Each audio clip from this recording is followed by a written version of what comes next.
warahmatullahi wabarakatuh.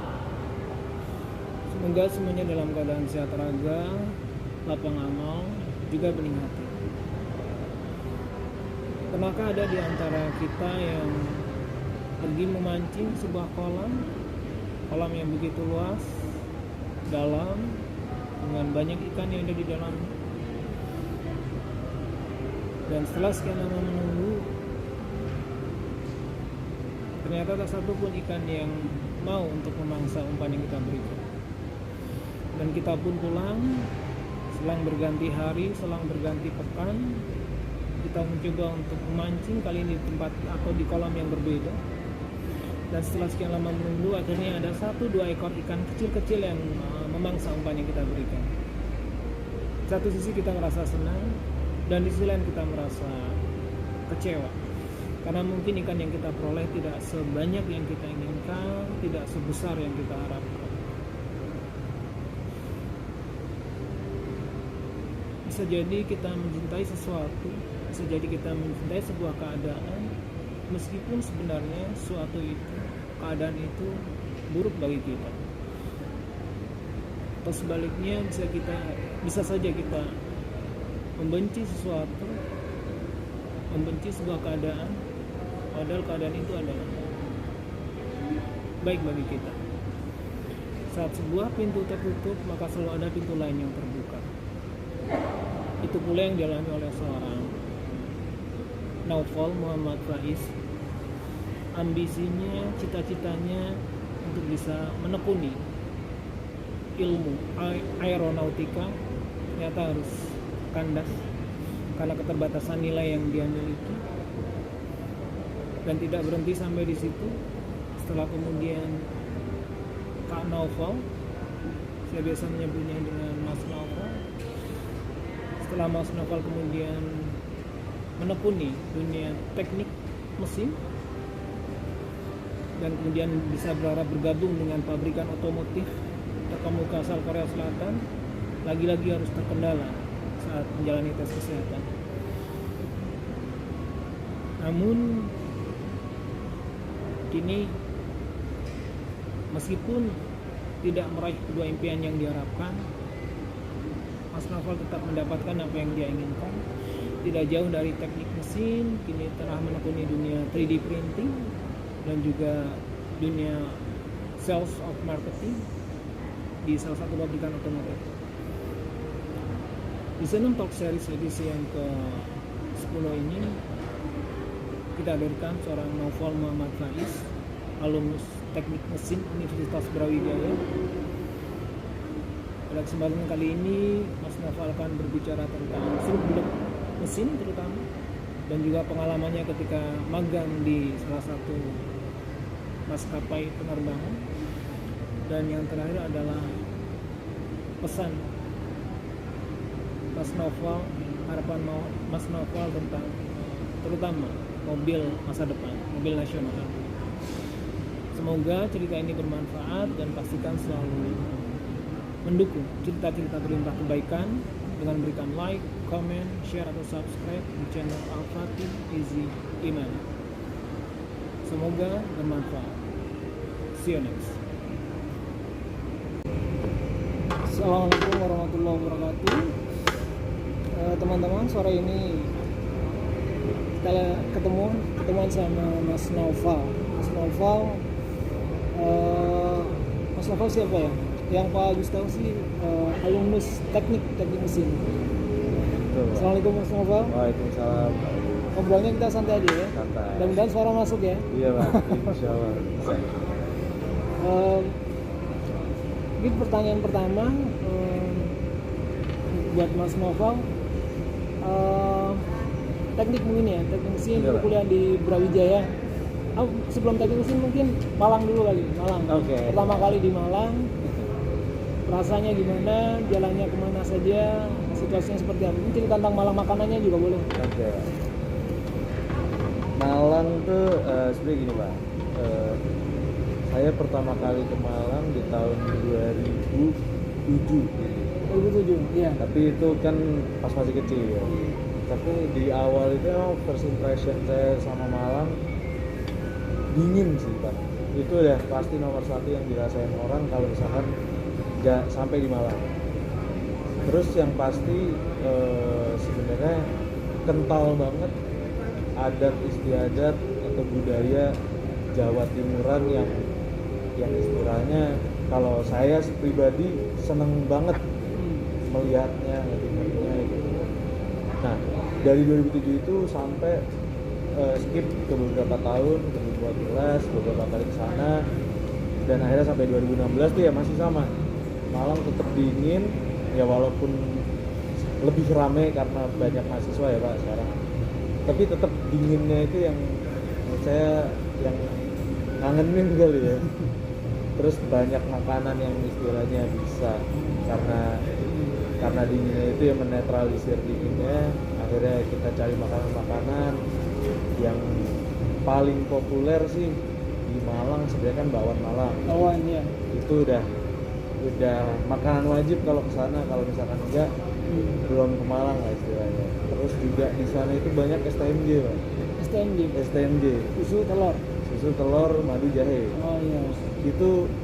Itu ada di sebenarnya tempatnya terpencil, cuman itu OG-nya Malang di situ STMJ-nya gitu. Kebetulan pas waktu itu diajaknya sama om saya yang bukan orang Malang, jadi kebalik. Tapi emang pada akhirnya wah ini boleh sih, maksudnya pun orang yang nggak suka STMJ bisa suka. Minuman mahasiswa bukan? Bukan sih Pak, kalau mahasiswa nggak terlalu.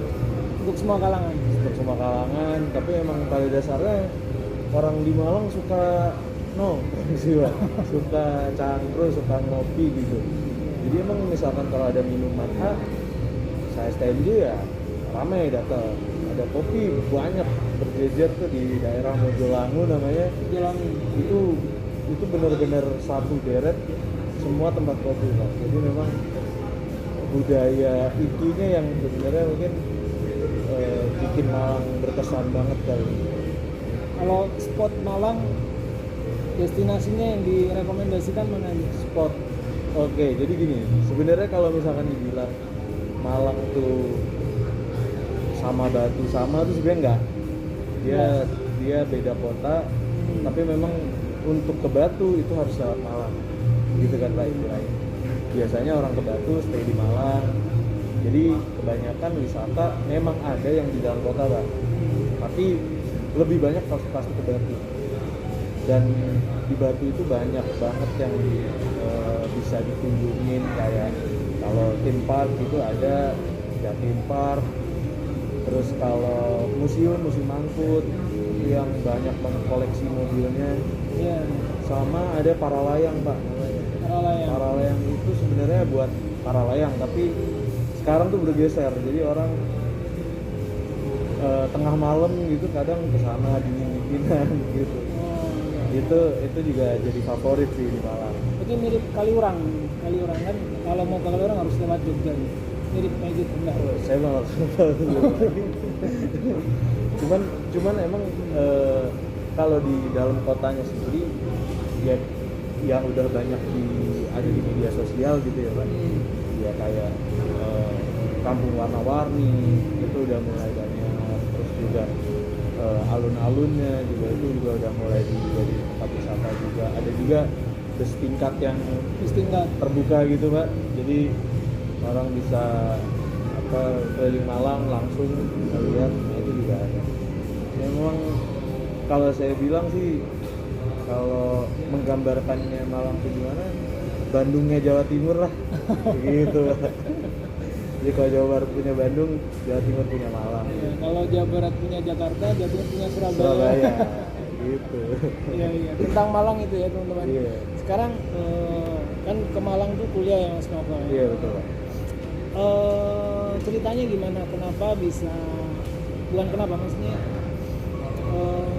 Awalnya ceritanya seperti apa? Bisa memilih kampus di Malang, terus kalau nggak salah jurusannya teknik mesin. Iya. Kenapa memilih teknik mesin? Dan apa saja yang dipelajari ketika kuliah? Dan mungkin kalau perlu mata kuliah favoritnya apa? Boleh. Oke.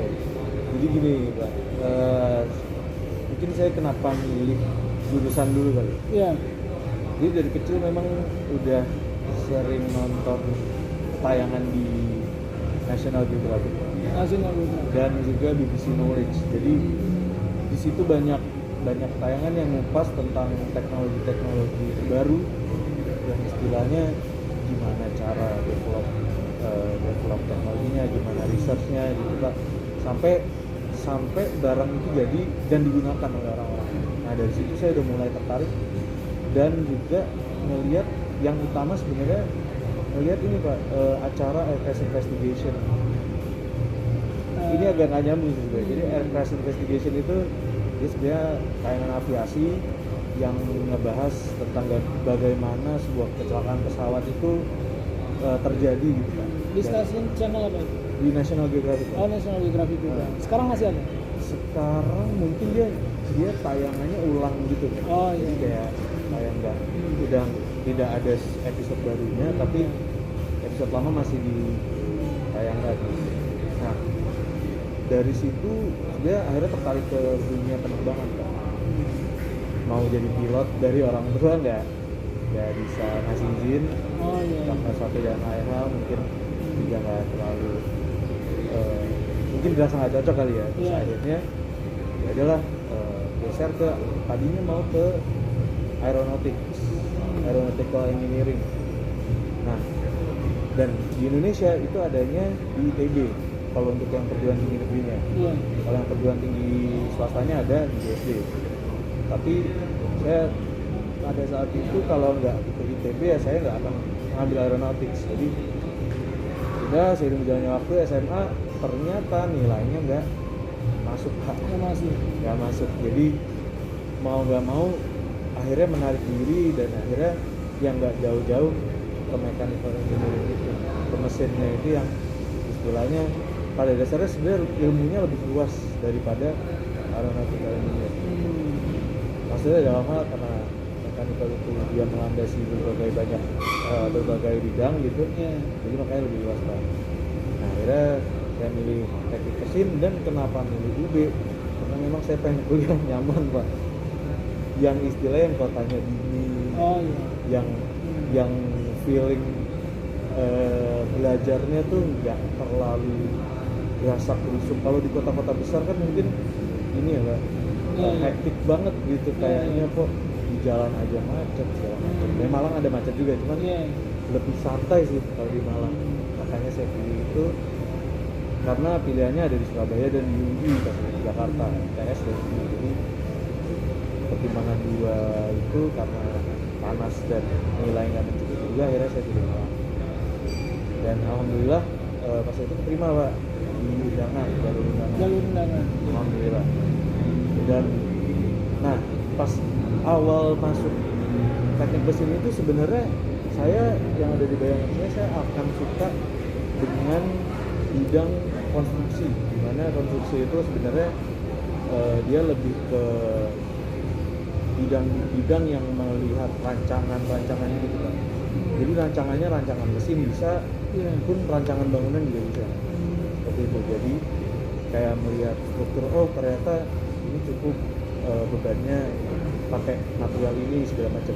Awalnya pengen gitu Pak, tapi ternyata seiring berjalannya waktu ternyata saya nggak terlalu ngefeel di situ, dan akhirnya malah kesulitan belajar. Nah akhirnya saya dapet feel-nya baru malah di termodinamika.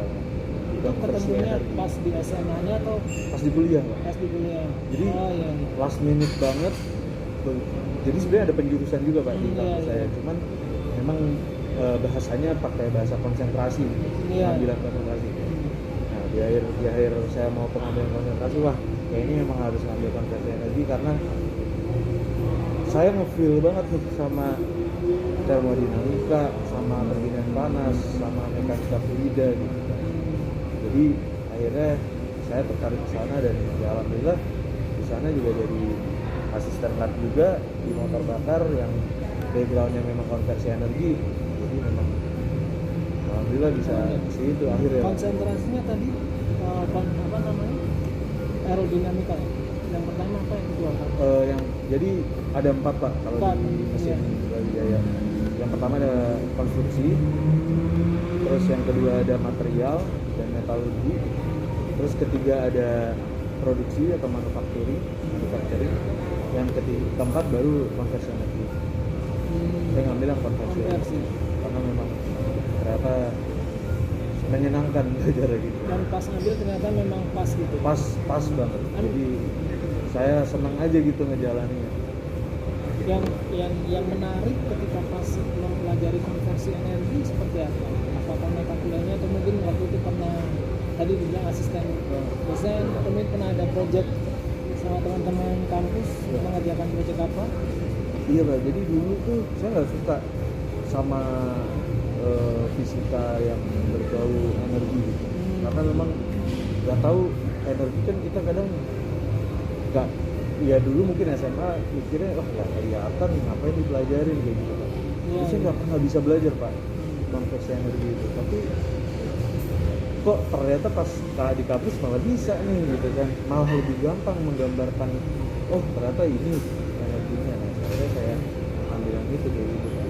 Dan kalau misalkan cerita menariknya sih sebenarnya dulu beberapa kali ngerjain project Pak yang istilahnya berkaitan sama teman-teman teknik mesin di Jawa Timur gitu. Dari Madiun pernah datang, dari sekitar Malang juga pernah datang, dari UNED juga pernah datang Pak. Jadi seneng sih Pak ketemu temen-temen yang istilahnya dulu mungkin nggak kepikir saya bakal ketemu temen-temen itu gitu. Ternyata wah ketemunya di Malang, kita nggarap bareng karena memang kita purpose-nya untuk research and development, jadi kayak wah seru sih gitu. Maksudnya tahu penelitian teman-teman yang lain juga. Tahun 2000 UNED belum ada teknik waktu itu. Oh gitu ya Pak. Iya Terus Pak. itu proyeknya seperti apa? Bentuknya apakah semacam menciptakan energi baru atau mungkin seperti apa bentuk secara fisik? Oke, sebenarnya kalau di lab saya sendiri itu memang fokusnya di bidang pembakaran Pak. Jadi pembakaran yang istilah sekarang kan banyak digunakan itu kan pakai batu bara. Teman-teman ini banyak yang cari alternatifnya. Selain batu bara juga kalau misalkan kita lihat di mobil, di motor pakai minyak fosil ya Pak. Nah, teman-teman juga nyari alternatif di bidang di bionya gitu. Jadi kita ambil cadangan energi dari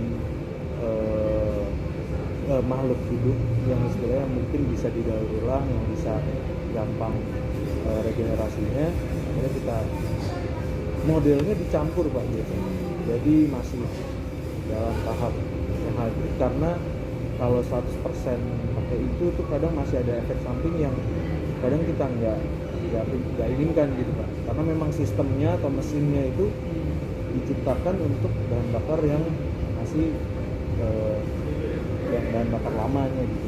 Kalau pemahaman Kagi sendiri, kalau fosil tuh identik sama makhluk purba gitu ya? Iya. Apakah memang benar seperti itu ataukah kalau dari sudut pandang kita di teknik mesin apakah berbeda?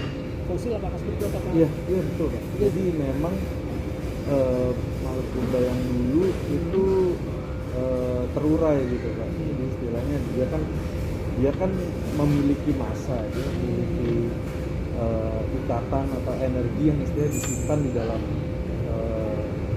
wujudnya itu.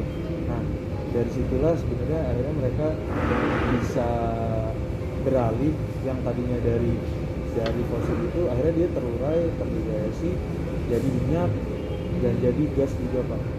Jadi makanya kalau kita lihat sekarang kan banyak juga bahan bakar gas itu juga bisa didapatkan dari situ gitu. Jadi memang pengolahannya kalau gas lebih rumit daripada yang misalnya minyak. Nah sebenarnya kenapa kok difokuskan ke bahan bakar alternatifnya, karena memang ya yang seperti yang digadang-gadang di internet dan di media ya Pak. Jadi memang cadangannya sudah nipis. Selain itu juga dampak ke lingkungan kita juga ini benar-benar udah kelihatan banget Pak sekarang.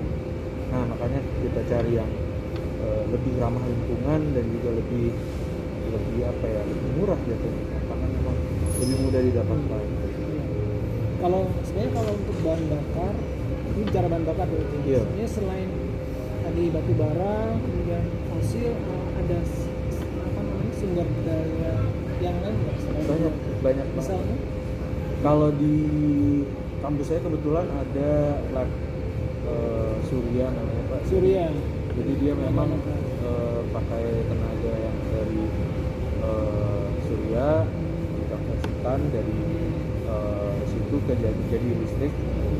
Cuma memang pelaksanaannya itu nggak sedetail dari teman-teman yang di elektro. Kita lebih banyak akhirnya ke bio-bioan tadi. Terus juga kalau misalkan kita bicara sumber daya energi yang lain, itu ada angin juga, air itu juga mudah, jadi bisa pakai turbin. Terus juga ada geothermal pakai panas bumi. Kemudian apa lagi? Banyak lagi sih sebenarnya. Kalau yang baru-baru ini memang yang sedang di develop itu ada fuel cell Pak. Jadi pakai hidrogen. Dan itu lebih apa ya? Lebih ramah lingkungan karena produk akhirnya itu bukan CO2 atau CO gitu, bukan karbon dioksida atau karbon monoksida, tapi air Pak. Air. Jadi kita pakai hidrogen, terus lewat proses fuel cell tadi, akhirnya nanti dia menghasilkan listrik dari proses itu. Nah, keluarannya itu nanti hasilnya air. Itu sudah digunakan saat ini. Kalau untuk saat ini penelitian di Indonesia-nya mungkin sudah ada beberapa Pak, cuman di kampus saya kebetulan belum. Jadi baru mau diinisiasi itu sebelum pandemi kemarin. 2020 awal tuh udah mau ngerjain teman-teman yang di mobil listrik, tapi memang nggak jadi karena pandemi. Kalau di luar negeri itu sudah jalan Pak. Jadi ada hydrogen 24 itu, jadi memang dia fokus di hydrogen jadi bahan bakar. Jadi tentang listrik, mungkin apa ya, pernah dengar mobil hybrid itu bagaimana? Iya. Kalau sekarang banyak banget Pak. Model mobil hybrid yang istilahnya bisa menyesuaikan kebutuhan. Ada yang memang hybrid yang membantu keputaran mesinnya, ada juga yang hybrid yang bisa dia memang mati nyalain itu benar-benar bisa langsung Pak. Jadi motor listriknya aja yang nyala, kemudian dibantu sama bensinnya itu juga ada. Ada juga yang memang mobil listrik tapi pakai bensin gitu. Mobil listrik pakai bensin? Nah, ada. jadi memang bensinnya itu dijadiin bahan bakar untuk generator, yang dimana generator itu nanti ngisi baterai yang digunakan untuk motor listrik ya. Jadi sebenarnya sama aja sumbernya sama dari fosil tapi elektrik gitu. Terus ada juga yang memang dua sistem itu, motor bakar sama motor listriknya itu saling berkesinambungan gitu. Jadi ketika pengereman terjadi itu bisa ngecas mobil listriknya juga bisa. Ketika akselerasi motor listriknya membantu akselerasi itu juga ada. Jadi memang macam-macam banget. Ya. Oke teman-teman, nih Pak Agus mau tanya ke Mas Nova, kalau biasanya Pak Agus lagi naik motor nih kan, yang terjadi adalah nyalakan starter kemudian motor jalan kan yang kelihatan. Nah, Pak Agus mau tanya nih ke Mas Nova, kalau kita lagi nyetir mobil nih, lagi nyalain starter, yang terjadi di apa namanya di area mesin itu seperti apa sih gitu?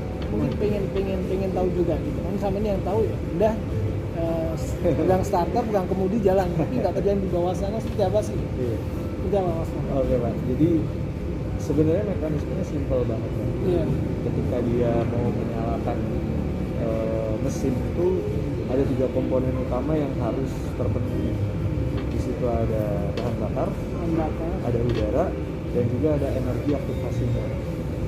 Nah, kalau kita bicara di mesin bensin biasa ya Pak, bahan bakar pasti bensin, udara itu pasti ada yang menghisap, terus yang energi aktivasinya itu ada busi. Yes, busi yang istilahnya dalam hal ini pengapian. Dia memantik agar terjadi pembakaran di dalam ruang mesinnya, ruang bakarnya. Nah, tapi kan pasti yang jadi pertanyaan kan awalnya motor tuh piston kan diem ya, Pak. Iya. Gimana cara geraknya? Paling gampang ya pakai motor starter. Oh. Makanya kalau misalkan teman-teman bagus, kalau misalkan mau nyalain motor kan yang cik. Nah, jadi sebenarnya ada motor starter yang muter inisiasi awal dari listrik, Pak, yang dayanya itu dari api, yang gerakin awal gitu, Pak.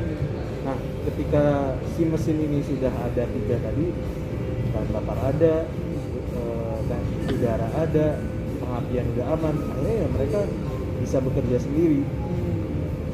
Dan mesinnya jalan terus. Itu berlaku untuk semua jenis mesin nggak? Ketika kita nyalain starter itu ada bunyi cici kayak gitu itu Iya. semua jenis mesin Iya. berlaku kayak gitu. Cuma mungkin Kalau di kadar suaranya yang mungkin Iya, beda-beda, ada Pak. halus, ada yang kasar. Iya. Motor starter. Tapi ada satu yang membedakan kalau kita bicara mesin diesel ya, Pak. Dia kan kita tadi ada bahan bakar udara, ada bahan bakar, ada udara, sama energi aktivasi. Nah, kalau di diesel ini energi aktivasinya bukan di busi, tapi dia itu dapat dari kompresi dari mesin itu sendiri. Beda sama mesin bensin yang kompresinya lebih rendah dibandingkan kompresi mesin diesel. Akhirnya dia kan karena langkahnya panjang, di dalam ruang bakarnya itu panas. Ya kenapa itu kok kalau setiap mobil diesel ya, kenapa suaranya selalu lebih berisik gitu? Iya. Kenapa? Ya? Karena dia emang membutuhkan komponen yang lebih gede, Pak. Karena apa gede, dan juga dia gerakannya dia itu tanpa busi. Kalau mungkin ada beberapa yang tahu, jadi mesin diesel itu nggak pakai busi. Dia hanya injektor ke dalam, kemudian nanti api itu nyala karena memang volume di dalam itu meningkat. Tekanan meningkat. Jadi karena dia dikompres kan, Pak, ditekan, akhirnya volume mengecil, tekanan meningkat berbanding lurus sama temperatur. Akhirnya temperatur naik, apinya nyala. Simple banget sebenarnya, karena ibaratnya kayak apa ya, Pak? Kayak balon kali ya. Kalau misalkan semakin banyak anginnya di dalam, semakin tinggi tekanannya, dia mungkin terasa lebih panas atau apa gitu, karena dia berputar terus di udara yang di dalam, dia panas. Kalau ada ketidakseimbangan yang terjadi di mana? Misalnya tadi bahan bakar, kemudian aktivasi, sama satu lagi udara ya. Udara, Pak. Misalnya bahan bakar ada, aktivasi ada, tapi udara mungkin kurang gitu. Atau mungkin sebaliknya. Ini juga mungkin pengalaman pribadi waktu itu. Oke, iya. Pernah waktu itu di musim hujan, terus kita mencoba menerobos ketinggian air. Oke, aduh, iya Pak, ya. Itu pengalaman pribadi teman-teman ya.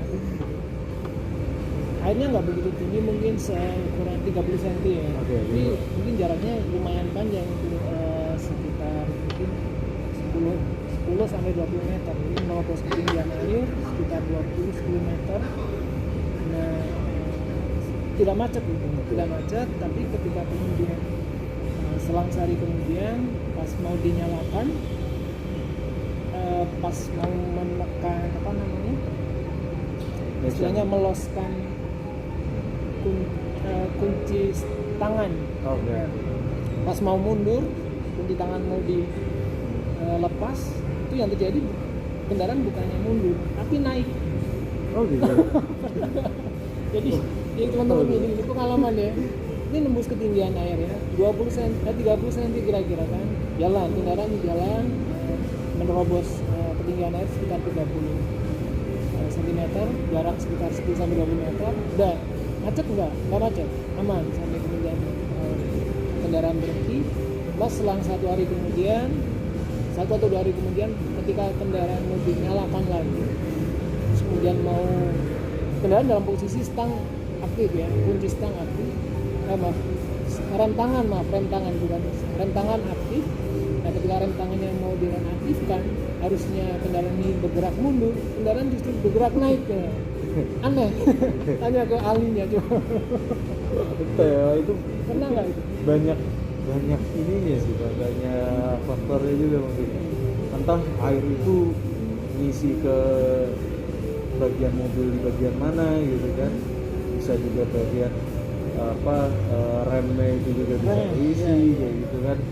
Dan juga sebenarnya kalau misalkan kayak gitu yang pasti nggak ada hubungannya sama mesin, insya Allah selama pas waktu setelah nerjang genangan itu semua aman, semua dicek. Mungkin ya karena itu tadi mungkin mengisi ada isian, ada celah-celah yang berisi gitu. Jadi bisa jadi akhirnya dia tekanannya kan berubah, bukan mundur malah naik gitu kan. Iya. Soalnya Kaget aja coba, iya. Jadi bisa jadi atau mungkin bisa jadi apa namanya rem tadi ya. Iya, Jadi rem. Yang biasa tidak terisi air, Nah, tidak terisi iya. air ditambah kendaraan kemudian bukan mati, tidak dinyalakan selama beberapa waktu, Iya. pas mau dinyalakan dia seret mungkin atau Iya, apa gitu. iya, Jadinya bisa jadi. ini bukannya mundur tapi justru naik. Ya, iya. Gitu. Ini apa namanya?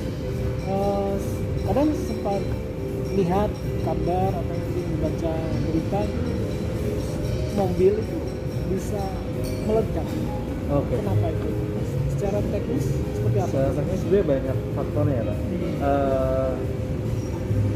Api itu gak akan nyala ketika 3 komponen yang tadi saya sampaikan itu terpenuhi Pak. Jadi pasti ada yang ada pemicunya. Biasanya dari aliran listrik di dalam mobil yang mungkin sebenarnya kita tahu di dalam keadaan berhenti pun mobil masih punya aliran statis yang itu harus hati-hati. Jadi ketika mungkin mobil diam itu jangan sampai misal ketika mengisi bahan bakar kan kadang petugas gitu lah ngasih narik itu tuh sebenarnya mungkin terlihat sepele tapi hati-hati juga karena ya aliran statis itu kan ada di situ. Menimbulkan gesekan. Dari gesekan itu energi aktivasinya pemantik listrik itu tadi, terus bahan bakarnya ada, udaranya ada Pak, dia udara bebas. Jadi ya mudah sekali kebakarnya jika mengisi bahan bakar itu. Makanya apalagi ada himbauan kalau misalkan matikan mesin ya itu sebenarnya apa ya dibilang ya vital tapi ya juga buktinya banyak kok mobil yang masih nyala tapi bisa ngisi bahan bakar kan Pak. Nah tapi kenapa dimatikan itu untuk menekan resiko adanya terbakar seperti itu Pak, adanya pemantikan api itu. Nah, jadi pemantikan api itu kalau di dalam keadaan mati seperti itu. Nah kalau misalkan di kasus lain misalnya kayak Lamborghini tiba-tiba kebakar di tol gitu ya, nah itu mungkin ada berbagai hal, mungkin di sistem pendinginan yang kurang optimal pun juga kan mobil supercar, hypercar seperti itu kan diciptakan untuk performance tinggi kan. Akhirnya karena performance tinggi itu dia memerlukan energi yang dihasilkan juga sangat tinggi. Jadi karena panas ya mudah aja kan terbakar. Berarti mungkin kalau simpelnya gini mirip pelindung kepala mungkin ya, helm ya. Kalau kita pakai helm ya risiko untuk cedera itu kecil. Seperti yang kita mematikan mesin saat mengisi kendaraan ya risiko untuk kejadian yang nggak diinginkan juga kecil. Kemudian berarti ini ada berarti penting ya sisi perawatan mesin. Penting banget. Kalau kita bisa punya kendaraan pribadi atau roda 4, kira-kira seperti apa saran advice yang disarankan oleh Mas Noval supaya kita bisa menjadi bukan hanya pengendara yang baik tapi juga perawat kendaraan yang baik itu seperti apa? Sebenarnya kalau kita sebagai pengguna kendaraan bermotor itu simpel banget ya, karena memang produsen-produsen motor, mobil yang ada sekarang ini sangat mendukung dan melayani customer-nya dengan baik sekali kalau menurut saya. Jadi tanpa kita kesana pun kita sudah dapat reminder untuk ke bengkel. Sesimpel itu Pak. Jadi kalau misalkan lupa bisa diingatkan, kalau misalkan ini kalau kelewatan ya resiko ditanggung sendiri gitu ya Pak. Nah akhirnya paling gampang sebenarnya kalau yang perawatan berkala kita bawa ke bengkel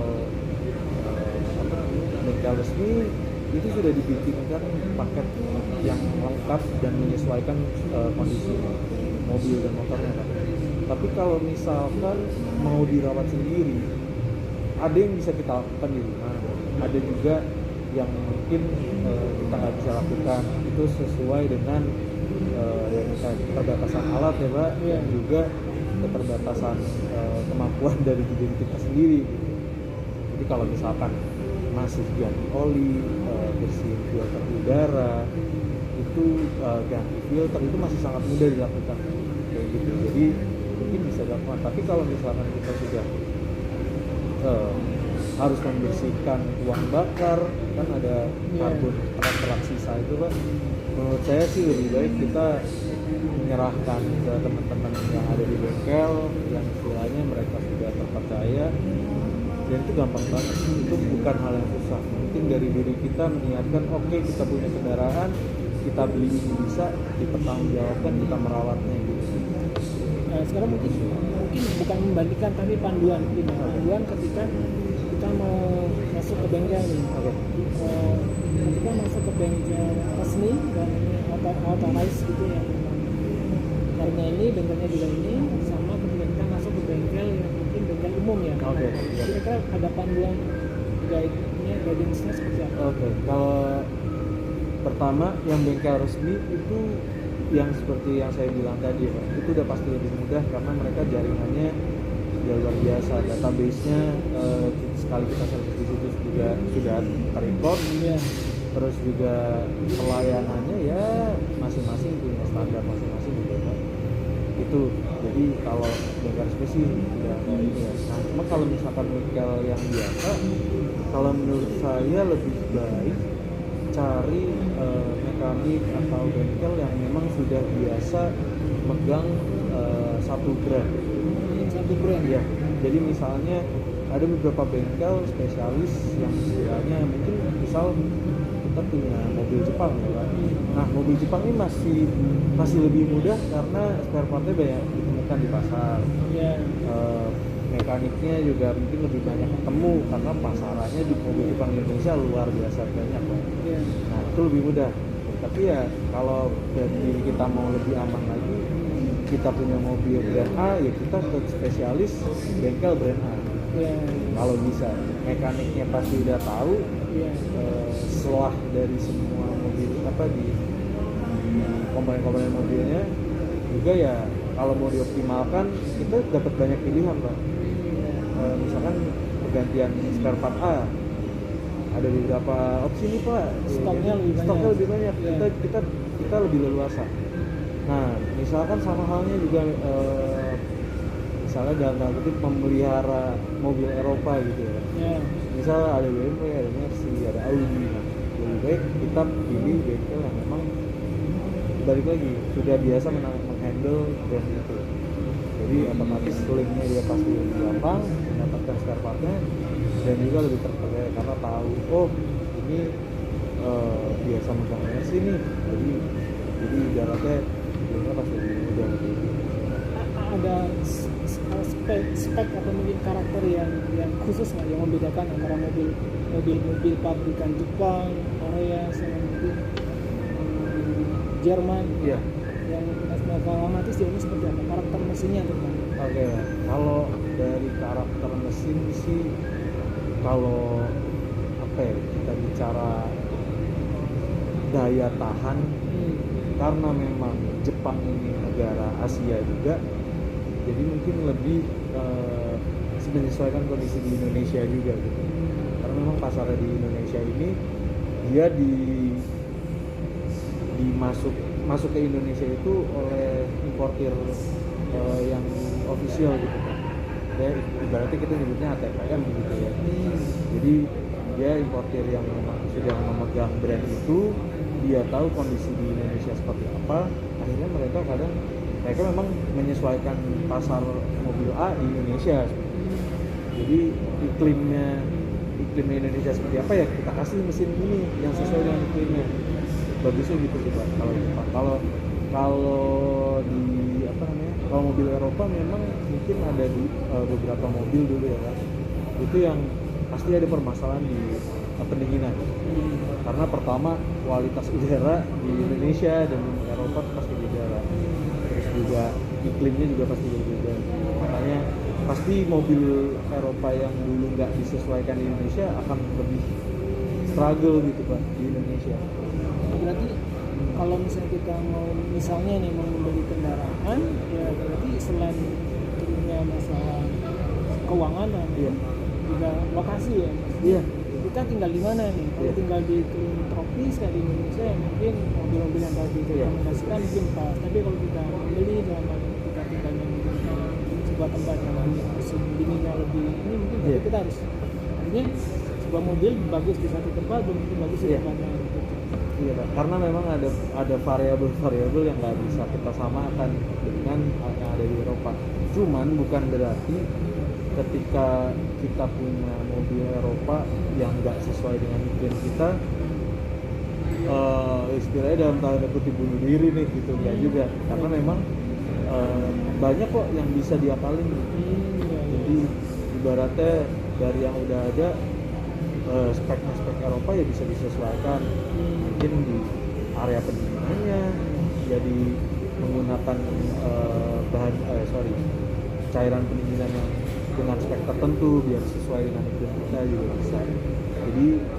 Jadi ya jangan sampai takut punya mobil Eropa juga gitu kan. Tapi memang pasti pada akhirnya Jepang tetap lebih bandel gitu kalau sampai sekarang gitu. Jadi ketika sebuah merek mungkin ya merek A lebih banyak digunakan ketimbang merek B, sebenarnya faktor apa? Apakah kemungkinannya apakah karena faktor popularitas atau karena faktor harga atau mungkin kalau menurut pengamatan Mas Nopasli orang-orang rata-rata membeli kendaraan itu karena faktor apa? Apakah harga ataukah karena bisa jadi apakah popularitas dari merek itu sendiri atau seperti apa? Sebenarnya pertama kalau di Indonesia ya dua faktor, fungsionalitas dan juga dari segi ekonominya juga. Maksudnya harga dan fungsionalnya itu benar-benar dipertimbangkan di sini. Ketika kita tahu ada, saya nggak nyebut merek ya Pak, cuman ada MPV keluarga yang ibaratnya dari tahun 2004, nggak pasti kan tahu itu apa. Itu muncul di dua brand ini, yang kembar ini, itu benar-benar laku ya karena itu tadi dia mengetahui bahwa pasar Indonesia dengan penduduk yang banyak dalam satu keluarga bisa lebih dari 5 orang dan harganya terjangkau, akhirnya dia bisa memegang pasar MPV di Indonesia sampai sekarang sampai hari ini. Jadi memang terutama fungsionalitas dan juga harganya. Selain itu beberapa pertimbangan lain juga dari reliability-nya juga, apakah dia bisa digunakan lifetime-nya itu panjang atau enggak.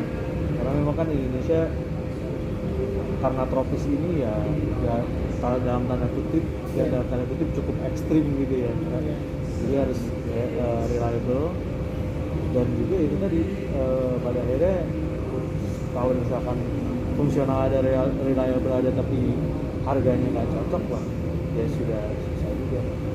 Dan akhir-akhir ini kalau menurut saya Pak yang saya perhatiin Indonesia udah mulai punya selera di bahasa desain mobil.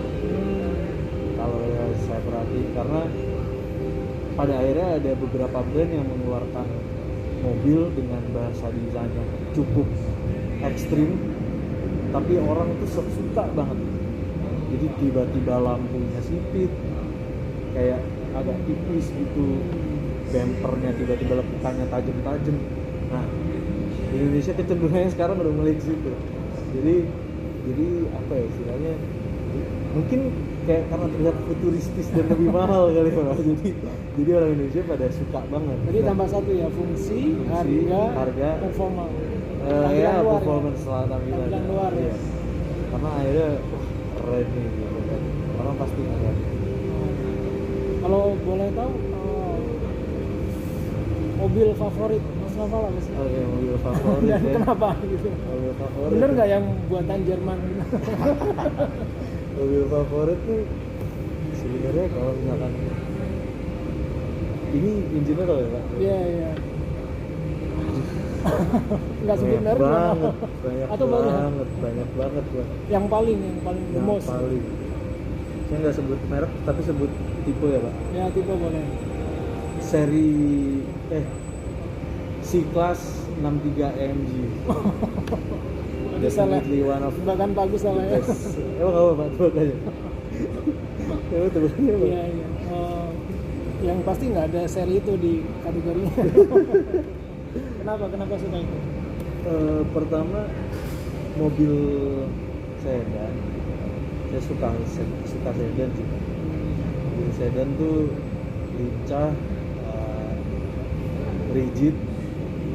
Maksudnya dia dikendarainya tuh benar-benar fun banget gitu.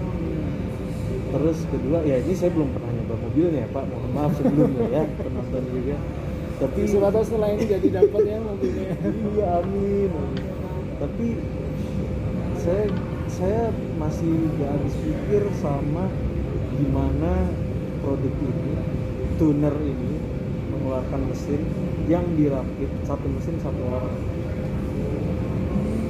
Jadi satu mesin dipegang satu orang Satu dengan komponen atau satu mesin? satu mesin Pak. Dibangunnya sama satu orang yang dimana sebenarnya unitnya terbatas, gak terlalu banyak, tapi ya cukup banyak ya Pak. Maksudnya masuk produksi massal. Tapi benar-benar specialty-nya dia itu ngetune mobil tenaga gede, suara enak banget. Saya masih nggak bisa apa namanya, mungkin kalau brand seberang dia kasih misalnya inline six atau apa 6 silinder segaris, saya kayaknya masih belum tergoda Kak sama V engine 8 cylinders gitu. Jadi kayak V8 udah di favorit. Jadi VS berarti apa itu termasuk kategori turbo atau seperti apa? nah macam-macam Mas. Sebenarnya itu sebenarnya lebih ke arah apa ya, konstruksinya aja. Jadi gimana maksudnya mesin kan macam-macam Pak, ada V engine, ada inline, ada ya ini modelnya Pak, ada Wankel, rotary, ada juga boxer itu yang mesinnya kanan kiri, jadi pistonnya kanan kiri. Nah semuanya bisa dikasih turbo, tapi ya itu tadi ketika lu kasih turbo tenaganya juga tambah juga lagi. Bisa lagi ya. Jadi memang ya saya nggak terlalu, maksudnya natural aspirated atau turbo fine dua-duanya, tapi V8 udah definitely one of the best in my opinion. Oh iya. Menurut saya gitu.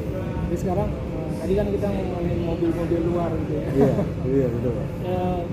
Mas pasti punya pasti insya Allah punya harapan pasti selama ini bangsa pasar mobil nasional didominasi oleh ya mobil buatan non Indonesia. Bagaimana seorang Mas Novel bicara tentang mobil nasional seperti apa, terutama dari sisi mesinnya dan mungkin nanti apakah dari sisi performa. Nah, intinya mobil nasional itu dari sisi seorang teknisi, bukan teknisi ya, seorang mahasiswa mesin itu seperti apa sih sebaiknya? Oke, kembali ya Pak, ini opini pribadi. Iya. Jadi memang saya juga tidak merepresentasikan organisasi manapun. Oh iya. Cuman kalau menurut saya pribadi di Indonesia ini masih kesulitan di bidang pendanaan atas proyeknya. Jadi ketika kita lihat sekarang ini kita punya brand mobil nasional mungkin bagus, mungkin fungsional oke, harga oke banget, tapi ketika sudah dijalankan produksinya, cara mereka memasarkan, cara mereka untuk mengenalkan produk di Indonesia itu yang masih kurang sekali. Jadi ada satu sisi di mana saya bangga Pak punya merek, punya Indonesia punya mobil ini. Tapi di sisi lain saya masih agak bingung karena kadang mereka sharing base gitu. Jadi basicnya itu dari mobil yang sama merek lain. Jadi gitu. Memang itu umum terjadi di otomotif. Jadi mereka share platform yang sama. Tapi harapannya sih sebenarnya Indonesia bikin suatu mobil yang base-nya itu nggak sama. Yang platformnya itu memang benar-benar dibikin untuk mobil Indonesia ini. Yang sebenarnya mungkin dari beberapa perguruan tinggi itu udah coba bikin ya Pak. Dan itu kalau menurut saya sih udah apresiasi yang luar biasa buat mereka gitu. Ya mungkin kalau pemahaman awam ya, Indonesia kan negara kepulauan, maka mungkin bikin mobil yang dua fungsi gitu. Di darat bisa, di laut bisa. Boleh tuh. Harus tuh. Iya gitu sih. Jadi alangkah lebih kerennya dan lebih luar biasanya karena sumber daya kita ini luar biasa sih Pak kalau menurut saya. Ya, kita bikin mobil yang memang bisa menyesuaikan pasar, satu yang tadi fungsional, harga cocok dan juga bagus dan siap support customer ya. Sangat disayangkan itu kan sebenarnya ketika udah ada brand tapi ternyata nggak support customer after salesnya, orang mikir juga jadinya mau beli brand itu gitu. Ya. Ini teman-teman, Mas Novel ternyata juga pernah ngulik ya, bukan ngulik mesin mobil tapi mesin pesawat. Ini bisa cerita. Oke. Di apa sih mesin pesawat? Oke Pak, sebenarnya waktu itu kapan pas PKL atau apa? Ya, saya PKL kerja praktik di salah satu perusahaan di Jakarta, di mana di Bilangan Halim. Di situ saya juga memaintain beberapa pesawat yang dalam hal ini karena saya hanya magang ya Pak, jadi saya support bapak ibu mekanik dan engineer di sana. Dan memang sebenarnya satu hal yang saya inginkan pas waktu kerja praktik itu Pak, saya pengen turun langsung. Jadi memang ada pilihan untuk gak turun langsung gitu. Tapi saya ngomong ke atasan saya di sana pas waktu itu, saya pengen turun langsung Pak, terjun foto-fotoran nggak apa-apa, yang penting saya bisa melihat langsung gimana sih megang langsung dari pesawatnya gitu. Dan alhamdulillah banyak pengalaman yang luar biasa sih ketika udah turun langsung. Yang paling berkesan sebenarnya ini nggak terlalu penting sih ya Pak, cuman di hari pertama itu saya udah dorong pesawat. Jadi saya kan jujur sebelumnya juga naik pesawat ya, cuma naik aja gitu, nggak pernah yang ngoprek apa, karena saya juga bukan anak aviasi gitu. Tapi ini saya langsung dorong Cessna Grand Caravan. Dorong maksudnya pakai alat? Dorong pakai tangan. Bukannya pesawat berat Pak, tapi kebetulan pas itu ada 5-6 orang. Grand Caravan sebenarnya nggak terlalu gede Pak, jadi dia mungkin kayak Innova di Jajar 3. Sensasinya seperti apa tuh dorong pesawat? Sama aja ternyata, cuman panas ya Pak. Panas, karena kan di depan hanggar mau dimasukin. Jadi dari depan hanggar mau dipindahin ke dalam, mau dirapihin, mau inspeksi awal, jadi kita inspeksi di luar dulu, sempat cek engine dulu bentar, terus dimasukin. Nah itu pertama kali dorong pesawat, ternyata gini rasanya. Tapi emang serius, maksudnya nggak mendetail sekali Pak sama komponen-komponen, cuman memang yang dilakukan ini karena maintenance, jadi make sure kalau semua parts itu working properly dan nggak ada kecacatan yang ditemukan. Jadi alhamdulillahnya support dari engineer di sana juga luar biasa sih Pak. Walaupun saya bukan latar belakang di teknik penerbangan gitu ya, mereka juga ayo kita belajar bareng-bareng, kamu udah bisa ngerjain ini sendiri. Jadi saya dikasih tanggung jawab yang memang sudah setara dengan mekanik di sana, akhirnya saya juga inspeksi sendiri. Alhamdulillahnya serunya itu sih Pak. Mungkin pertanyaan terakhir, ini Mas Novel kalau ada dana nih, Nah, diminta untuk buka bengkel pesawat sama bengkel mobil, buka yang mana? oke. Alasannya apa? Oke. Tergantung dananya berapa. Kalau dananya besar, tetap mobil sih. Untuk mobil, loyalitas mobil. Tetap mobil sih, karena nggak semua orang punya pesawat ya Pak. Oh, iya, iya. Ya, lebih mudah kita menemukan orang-orang yang punya mobil. Mungkin ini sih Pak, saya tuh pengen banget berkolaborasi sama teman-teman kuliah saya dulu. Sekarang masih terhubung. Masih terhubung, alhamdulillah masih sering ketemu, sering ngomong project-project khayalan gitu ya. Stop sebentar, ini Oke. teman-teman Mas Novel nih yang dengar, bukan dengar, yang nonton video ini harapan Mas Novel ya. Mungkin teman-teman di Malang yang lagi nonton nih, langsung live nih. Langsung live. Iya, jadi banyak banget lah project khayalan yang istilahnya berkaitan sama yang paling mudah kita temukan di mobil.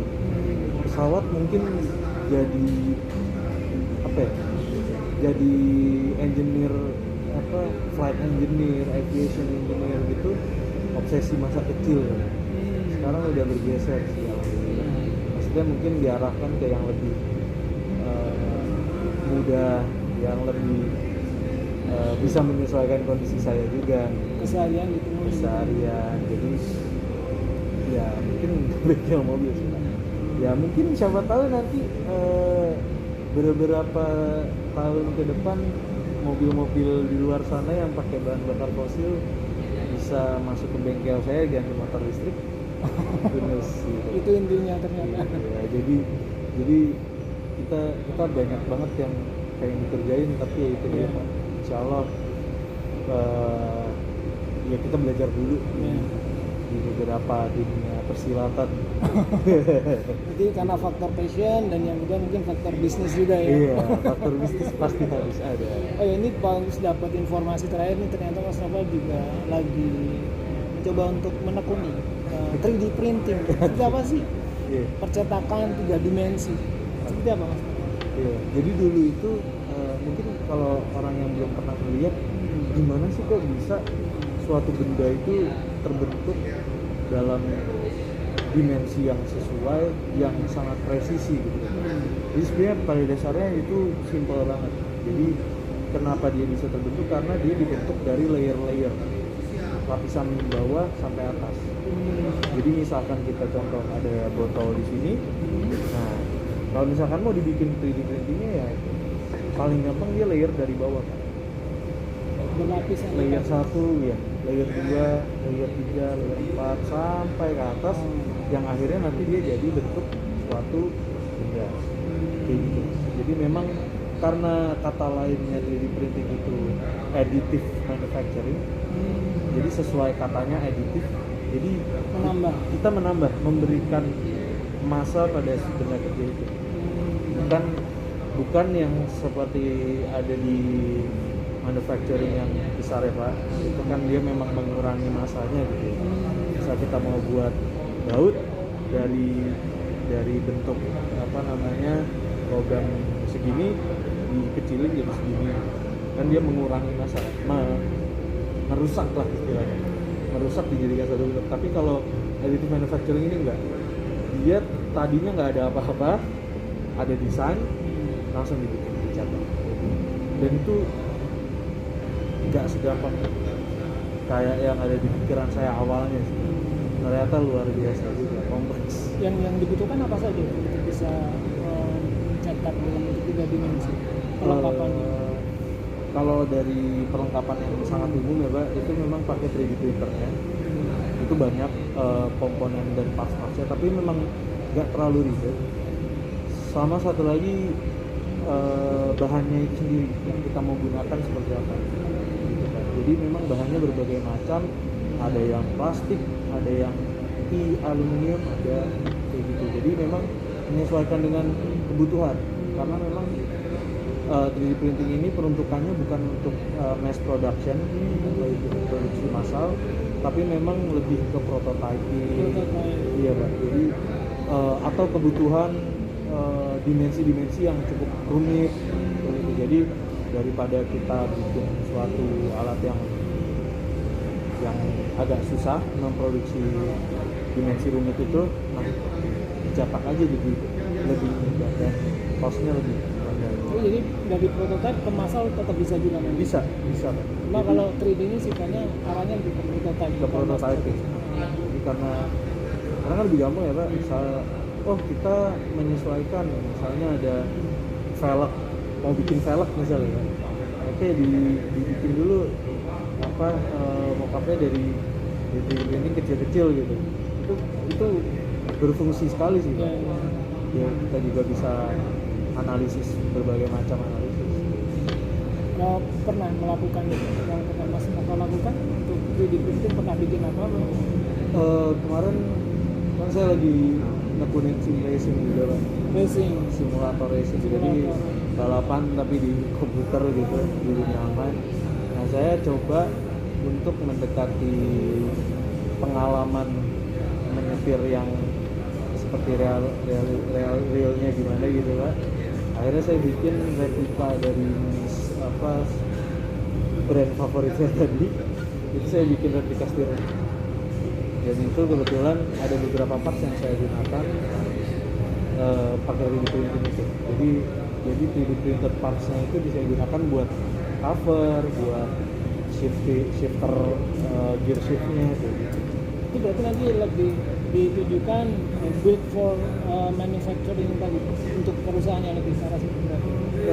Iya Pak. Jadi ya itu memang ini untuk yang ini ya Pak, untuk yang 3D printernya. Iya, 3D printer. Iya. Jadi memang nantinya ketika dia udah bisa memproduksi suatu benda kerja, itu bisa diaplikasikan di berbagai macam bahan, berbagai macam kebutuhan gitu kan. Jadi memudahkan sekali sih.